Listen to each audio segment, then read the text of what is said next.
Hello and welcome to IAFA Insider. I'm Ryan, and in a slightly amusing part this week, this is actually our second attempt to record the show because the first phone call we had didn't record. And yes, that's Garland Drake in the background. So on this week's show, I will be talking to Garland Drake of the Meath Bulldogs and to Matthew Craig of the Carrickfergus Knights.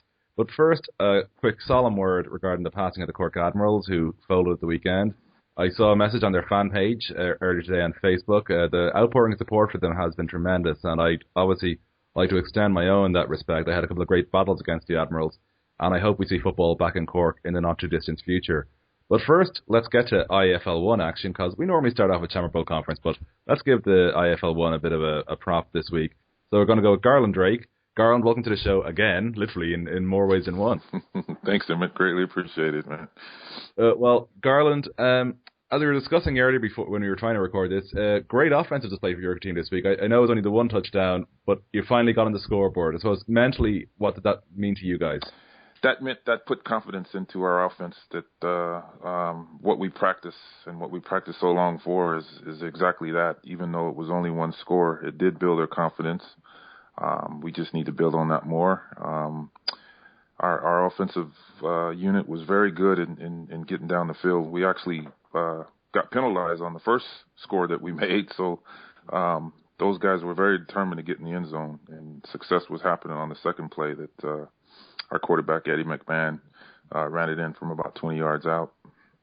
Now, of course, it was a 6-all draw, so you gave up one score, but it was a pretty good defensive performance. How did you guys prep for the Minotaurs? We actually utilized their offensive formats that we had seen prior to their first game, and we just wanted to make sure that we could get our defense to understand what they were doing. It looked like and they would probably correct me on this, but it looked like it was a slight of a hybrid pistol formation.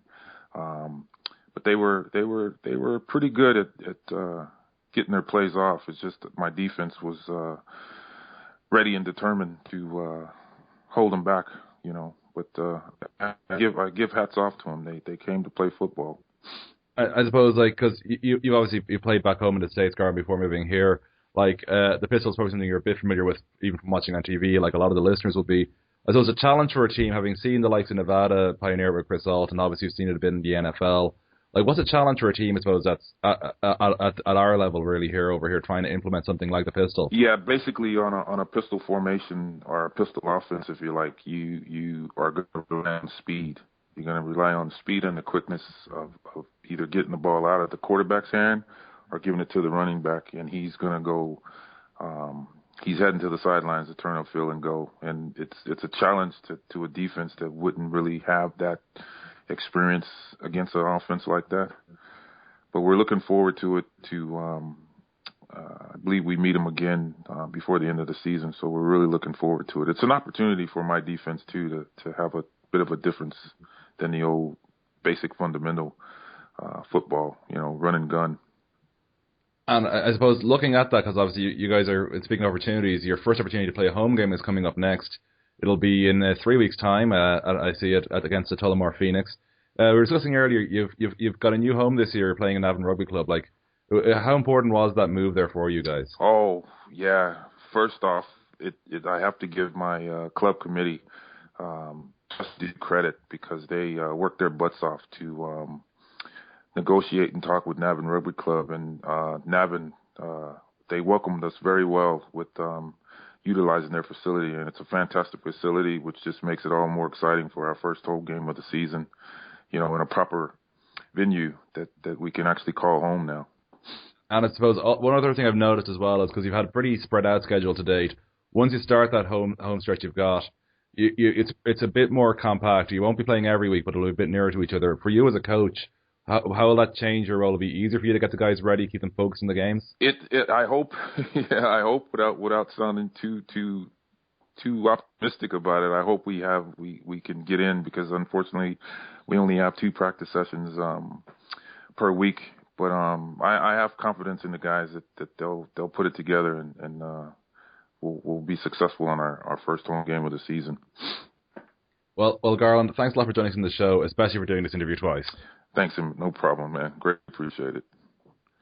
And that was Garland Drake, head coach of the Meath Bulldogs.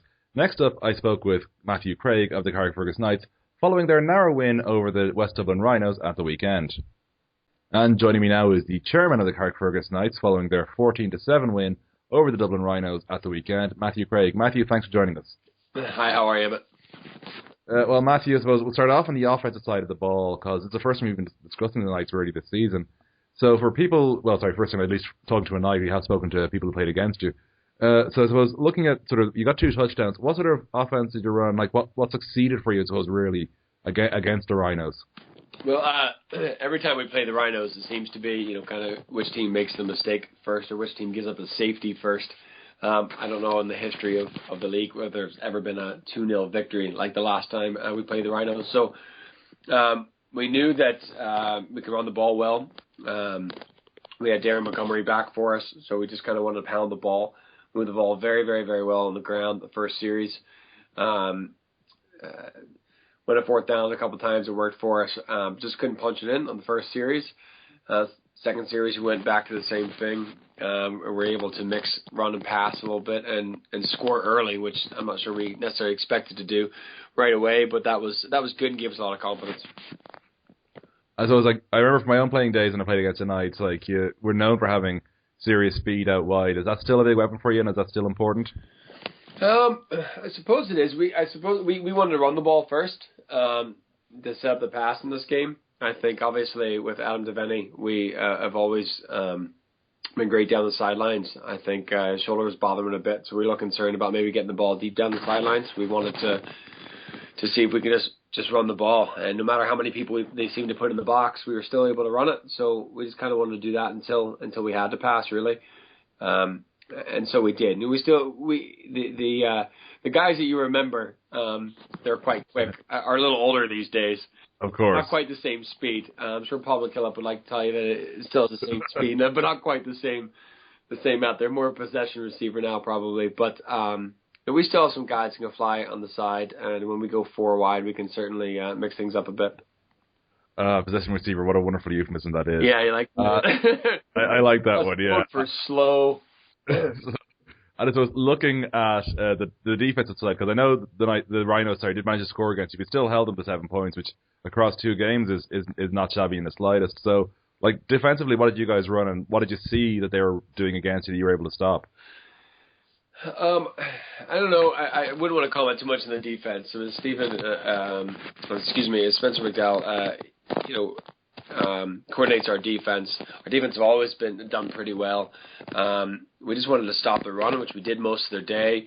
Whenever the quarterback was going back to pass, we had at least 2 or 3 guys in his face every time. And I don't ever think that any score is a mistake, but they got lucky on one big play down the sideline where we had a little break in coverage, and they made us pay for it. And credit to them to do that. They found one hole. We made a mistake, and they scored a touchdown on that. And even we blocked their first extra point on that, but we were offside, so they got another chance. I certainly feel like we kind of kept letting them back into the game. I felt that we actually played better than the score, and certainly better than the first time we played them. We ran the ball very, very well, put together, string together a number of passes, but just couldn't necessarily punch it in there until after halftime. We got our score, and then it was just kind of hang on from there. And I suppose looking at sort of the long-term situation with this victory, because in terms of the position in the table, it's huge. You go from being a game ahead of the Rhinos essentially to being potentially only being a game ahead of them to now being a full 2-game lead on them. So that's pretty important, I suppose, for you guys looking at the playoffs. Certainly, we felt like it's a game that we definitely wanted to win. They had already beaten the Rebels, who of course beat us rather handily a couple weeks ago. We weren't sure if they added people or what, but we're somewhat of a concern. It was a game that we felt like we had to win to be where we want to be. Obviously, we need to do what we have to do against the Cowboys in the next game against them, but we kind of feel like it's going to come down to the Rebels and ourselves probably for that 2-3 spot, the way it looks at the minute anyway. Mm-hmm. Anything can happen, but we want to position ourselves well in that race at the top. So it was a game that we had to win, getting better for our next matchup with the Trojans in a couple weeks. So it was a game that we needed. We had a few guys back and one that we had to win for sure. I suppose just looking at the weeks ahead, you've got a bit of a break now before that Trojans game. It's until the 19th of May. So what will you guys be trying to work on, I suppose, between now and then? Because you've got a fair bit of time to work with. Yeah, for us, it's consistency. I mean, I think a lot like a lot of teams, we're playing some new guys. We're playing a lot of rookies, which are actually stepping up and starting for us, which is fantastic.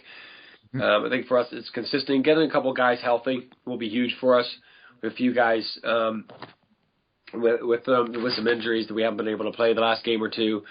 We hope to get everyone back, get them healthy, work on some consistency. I mean, we'll always put a few wrinkles in, I think, with the offense, but just when you don't get time in between games, it's just difficult to work on things. So I think we'll just work on being consistent, probably put in a few surprises, which of course I'm not going to say, but probably put in a few things. But I would say it was just about getting consistent, doing the little things well.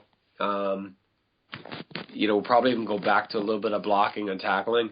We feel like, we're doing things well. We just need to get more consistent.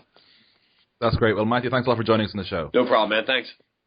And that's all we have time for on this week's edition of IAFA Insider. We're just going to run over the results from last weekend and look ahead to the upcoming fixtures in the league.